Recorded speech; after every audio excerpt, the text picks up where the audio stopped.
guys, Comic Boom here to talk about Captain Marvel and latest Captain Marvel news. I'm also going to be reviewing the latest issue, the last issue of Captain Marvel, written by Margaret Stohl, issue 129, which sort of finally wraps up Captain Marvel being in the Dark Origin universe.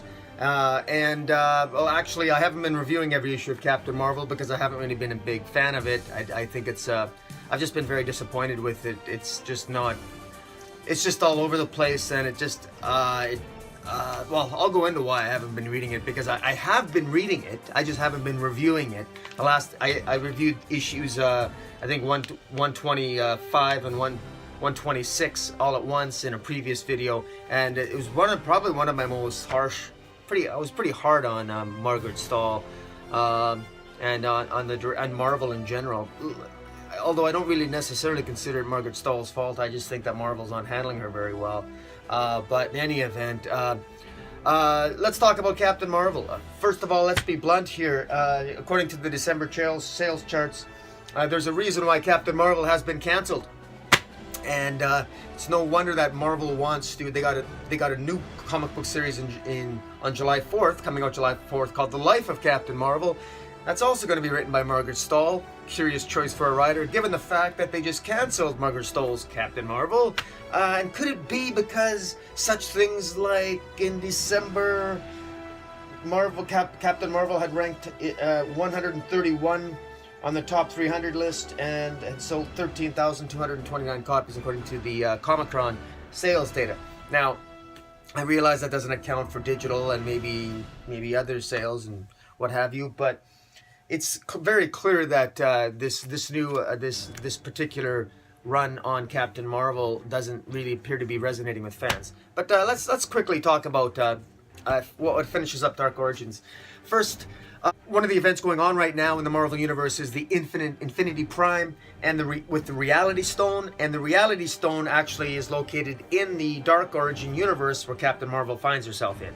And so she comes back from the Dark Origin universe with the Reality Stone and her adventures in terms of what she will do with that Reality Stone. I guess we're going to have to read Infinity Prime or the Infinity series as that progresses in the elsewhere in the Marvel Universe and in other comic book titles. The story itself here, just to summarize, she actually ended up coming out of the events of Secret Empire. Rather than grounding her, keeping her on Earth, giving us readers a reason to actually like Captain Marvel, Marvel, for whatever reason, decided to let Margaret Stohl do what she wanted, which would have been fine, except for the fact that what Margaret Stohl wrote is that Captain Marvel left this universe entirely.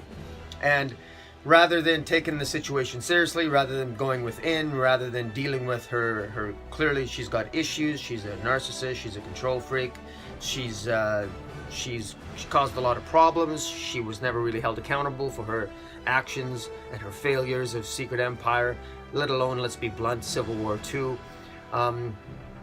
She's not really addressed her inadequacies of character, her flaws of character, and that's why, frankly, she's unlikable. It's very clear what Margaret Stohl did. Margaret Stohl, I think, is imagining Carol Danvers to be somebody other than who she was portrayed as in Civil War II. And I know what Margaret Stohl, I think I know what she was trying to do. She's trying to make Captain Marvel a more likable character, and that's clear in what she was doing with Dark Origins, because she tries to write humor, she tries to write more humorous dialogue in this Dark Origin. Carol Danvers ends up in a different universe where instead of the Guardians of the Galaxy, instead of having Groot, they have a giant carrot instead of a giant tree, and instead of saying I am Groot, he says I am Root, and then Star-Lord is funny, and Carol Danvers is constantly saying something sarcastic. Meanwhile, she's looking for an alien creature called Bean that was part of an earlier story arc that took off to the multiverse, or took off out of the universe, and it ends up, quite frankly, that in that adventure trying to find Bean, she ends up meeting even Thanos, who in this other darker universe is actually a good guy, because the good guy and the bad guy scenario, they're kind of flipped. Meanwhile, everything's played as a joke, nothing's taken seriously. the tone is a complete 100% different. It's a totally different tone. The Carol Danvers in Margaret Stoll's interpretation of the character is just not, it's just not recognizable or comparable to the Carol Danvers in Civil War II, let alone, quite frankly, in Secret Empire. It just doesn't, they don't mesh up. And that's why, you know, frankly, it might be that at the end of the day I might prefer a more humorous, sarcastic Carol Danvers. So I don't fault Margaret Stoll for doing that. It's just that the tone was so different than what we're used to, that it made it very difficult for me to really get into it. But having said that, giving Margaret Stoll the benefit of the doubt here, I really don't think writing Universal-like tales, dark universe tales, is in Margaret Stoll's wheelhouse. Maybe writing The Life of Captain Marvel is. Clearly, Joe Quesada and C.B. Cielinski believe so. Joe Quesada gave a tweet out on Twitter, I believe it was yesterday, or the day before, and so did Marvel's new editor-in-chief, C.B. Cielinski, where they have a lot of faith in Margaret Stoll's writing of The Life of Captain Marvel. And what's interesting about it is, just to elaborate on it a bit, it's coming out on July 4th, so it's very, in my mind, Marvel has canceled Captain Marvel with issue 129 for a reason, because here we are, it is essentially the beginning of March. By the time The Life of Captain Marvel comes out on July 4th, we'll have, you know, most of March, April, May, and June to forget about the up and down and, frankly, the uninteresting Captain Marvel comic book, because it's just not very good. Now, why they would have the same writer do The Life of Captain Marvel than they would on such a, that just failed miserably on the series, I guess that's, you'll have to ask, we'll have to ask Joe Quesada that, or C.B. Cielinski. They believe that the story has a lot of merit, and as a matter of fact, Joe Quesada, he tweeted that when he read the script for The Life of Captain Marvel, written by Margaret Stoll, it reminded him of his days when he was reading the script back when they were working on Wolverine Origin. Now, that is, clearly he intended that as a high compliment indeed, and I guess it is. He clearly intended it that way.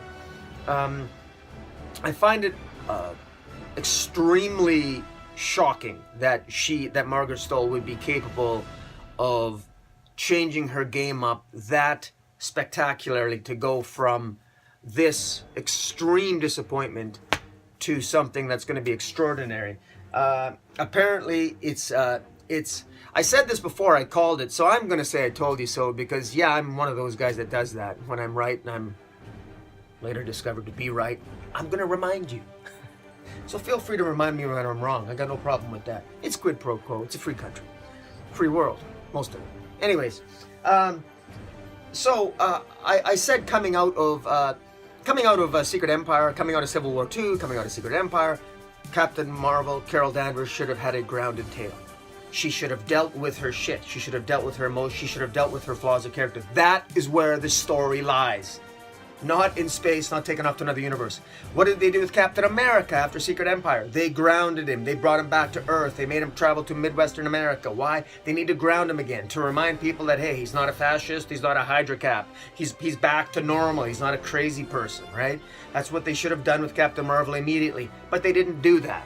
That's why Axel Alonso was probably fired. Kind of, sort of, I think.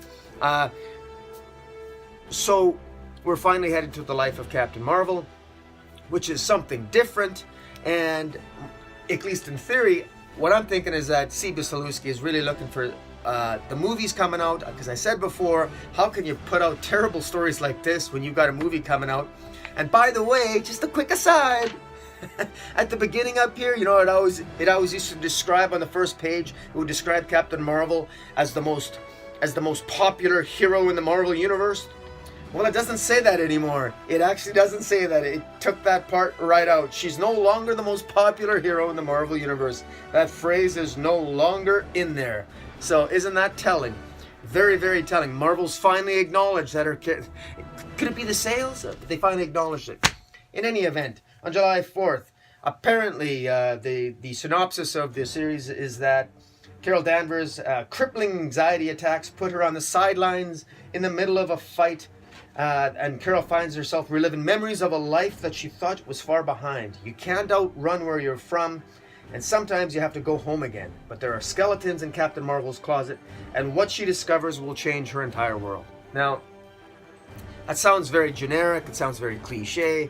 However, at least it's going to be Carol Danvers. It's going to be a reckoning, some sort of character study, because we're clearly not getting it with this. It does not bode well that it's Margaret Stohl. She's not particularly good with dialogue, as her Captain Marvel run shows.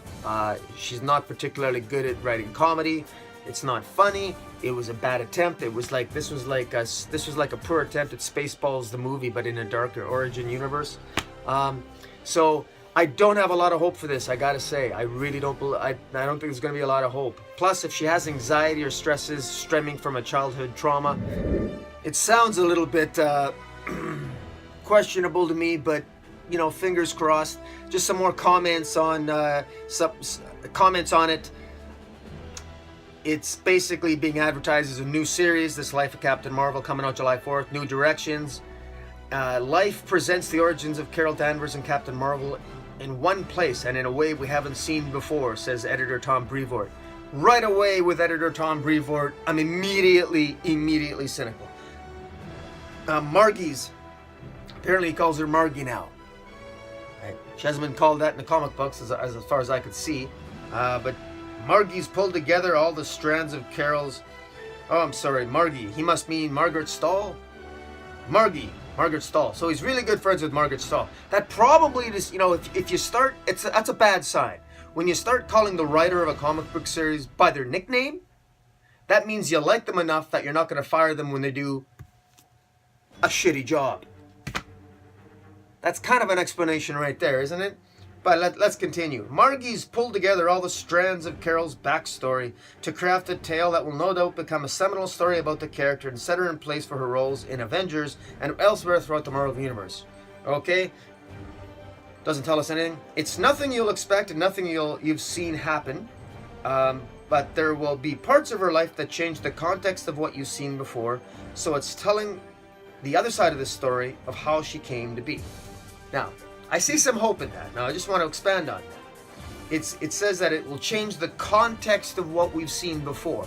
Now, what I'm hoping is, the potential of this story, if it's done right, is if there was some childhood explanation for why she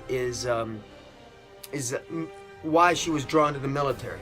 If there's an explanation as to maybe she had a childhood trauma or some sort of character flaw or personality quirk that has made her predisposed to want to control the situation, to want to always impose her will on people, to maybe explain her flaws of character that ultimately led her to do such things, small things, you know, like executing Tony Stark in front of the state capitol in Civil War, at the end of Civil War II.